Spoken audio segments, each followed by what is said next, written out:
d'avoir accepté de le faire alors que tu as pris un petit peu de recul. Merci beaucoup. Moi, je voulais d'abord te remercier de m'avoir convié à cette journée parce que c'était une belle leçon pour tous, je crois, d'humanité et d'humilité aussi. Et si chacun, nous étions à peu près 200, si chacun de nous, dans son quotidien, nous pouvions transmettre, je veux dire, cette humanité et ce que nous renvoient les plus démunis, déjà, je pense que la société, peut-être, en tout cas, j'en suis certaine, gagnerait à, euh, à s'approprier, je veux dire, un regard différent. Alors, voilà, donc Bruno et Dominique nous ont remis dans un cadre législatif. Alors bien souvent, on voit le cadre législatif comme quelque chose qui nous est imposé. Mais c'est extrêmement important parce que si on a un cadre législatif, c'est bien un élan de société qui a fait tout le militantisme, mais pas que le militantisme, qui a fait que nous avons eu des textes qui sont venus légiférer et qui ont permis, je veux dire, de poser une évolution sur le regard par rapport aux personnes en situation de handicap et notamment du polyhandicap. Et on en revient, je veux dire, à la définition. Je pense que les deux définitions ne s'opposent pas. C'est-à-dire que d'un côté, et Dominique a rappelé le texte fondateur de la CIDPH qui s'appuie sur les droits humains.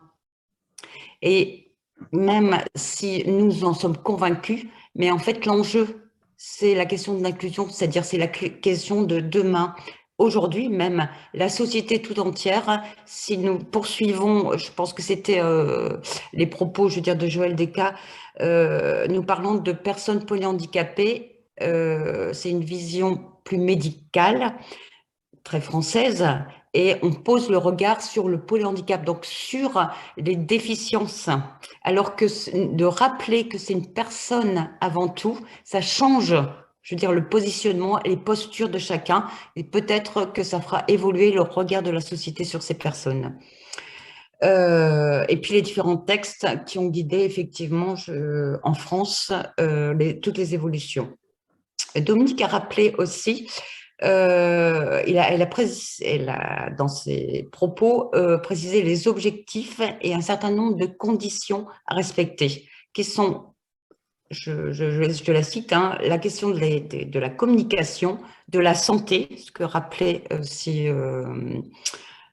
Philippe Perne, du lieu et de l'aide humaine qui est extrêmement importante et si indéniable,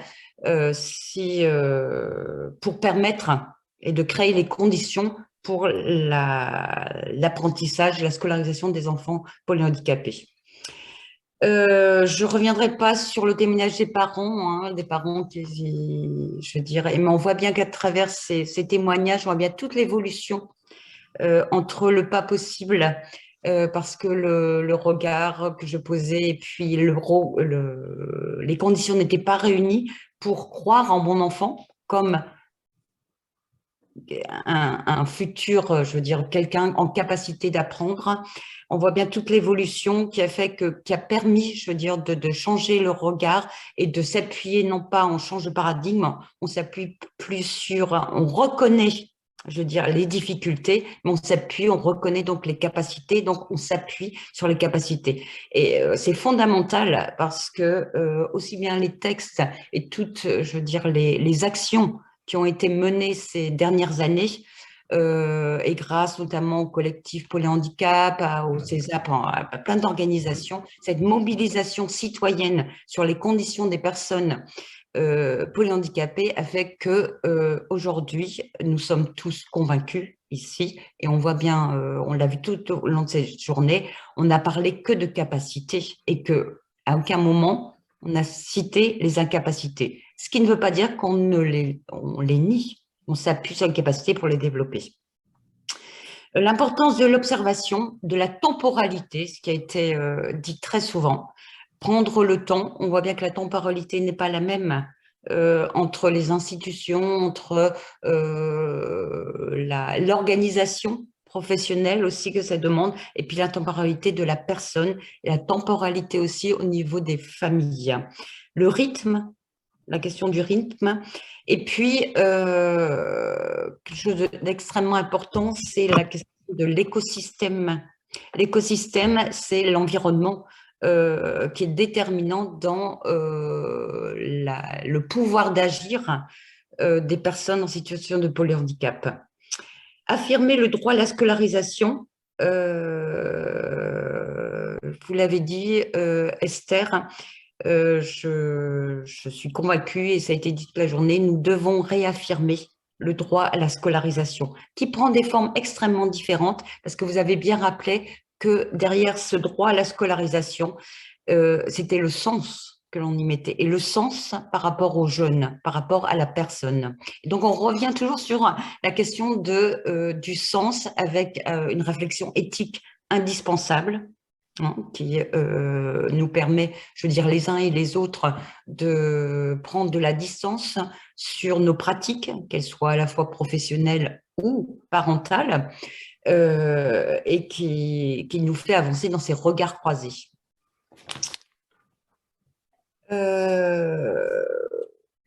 Alors, oui, donc l'éthique, la question donc du temps, mais la question de la temporalité, elle est aussi à prendre en compte, notamment au niveau des professionnels. Le temps, je veux dire, c'est créer les conditions pour les regards croisés, pour prendre de la distance professionnelle, et ça, il est nécessaire. Donc, Joël Descas le disait, ça nécessite aussi de repenser les organisations autour de cette question de scolarisation.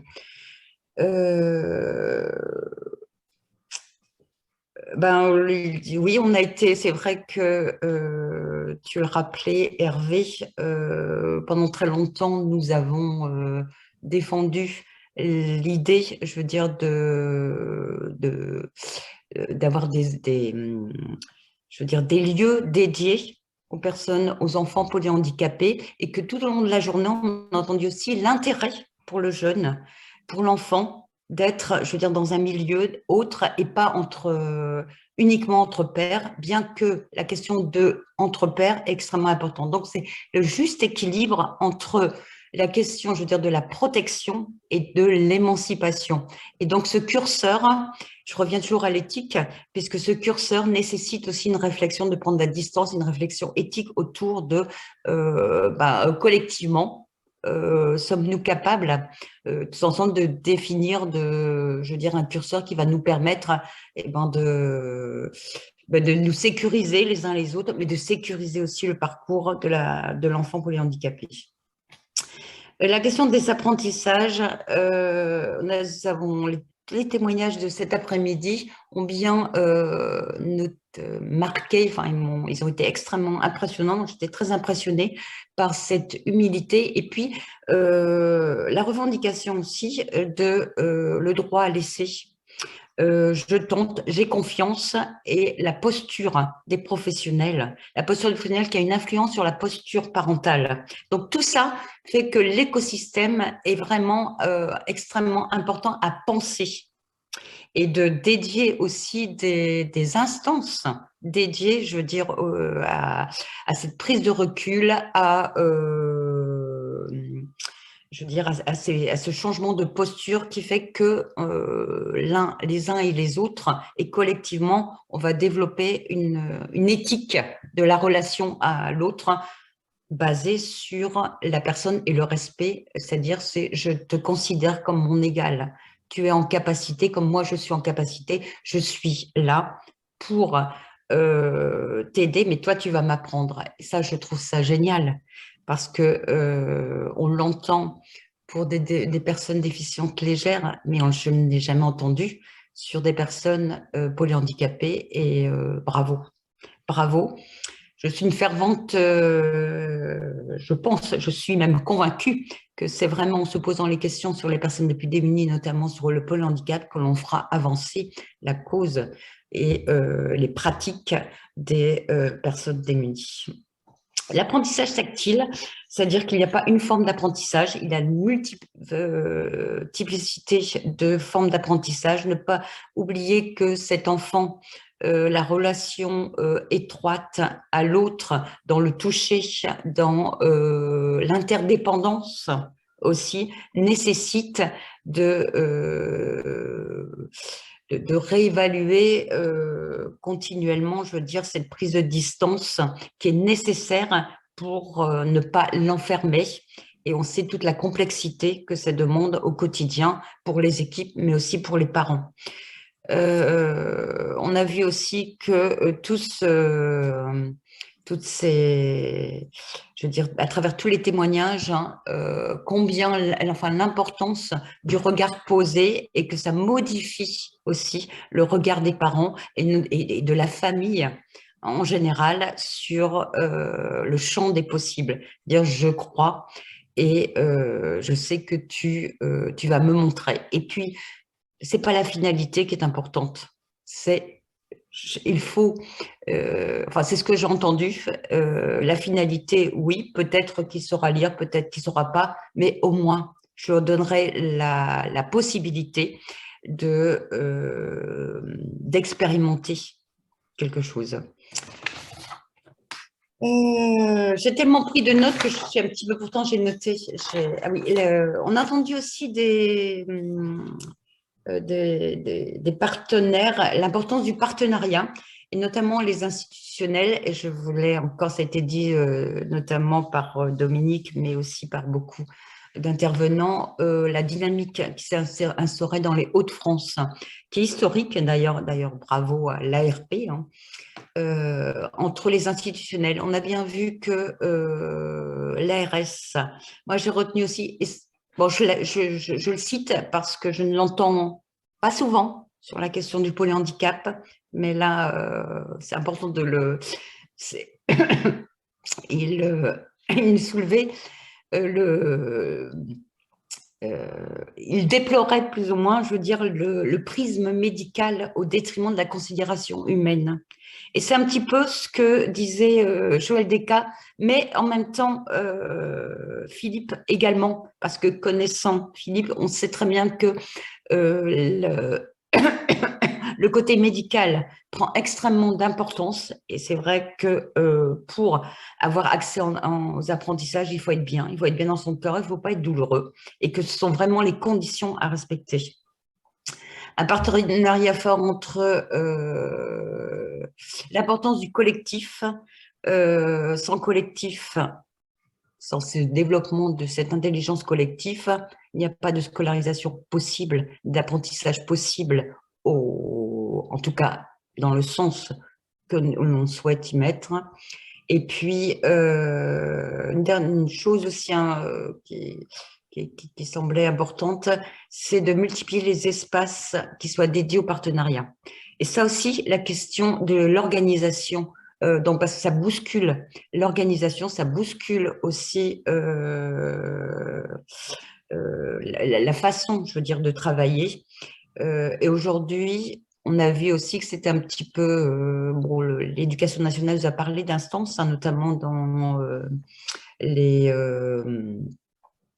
comités départementaux de suivi de l'école inclusive, mais je pense qu'il ne faut pas s'arrêter à et ça a été dit d'ailleurs, à uniquement des instances dédiées, formalisées, et que ne pas multiplier avec du sens, hein, je veux dire, ces instances pour permettre ces regards croisés semble important. Monsieur Nice a relevé aussi, et que ça a été relevé sur la question des adultes et compte tenu de l'importance de la temporalité, quid, et c'est une question qui devra être travaillée, quid, je veux dire, de l'après, comment on maintient, quelles sont les organisations apprenantes et que ça réinterroge effectivement les collectifs adultes, notamment tels qu'ils sont aujourd'hui composés et dédiés. L'importance de la diversité. On voit bien aussi que donc la diversité, donc toujours cet équilibre, et puis la nécessité aussi de se retrouver entre pairs.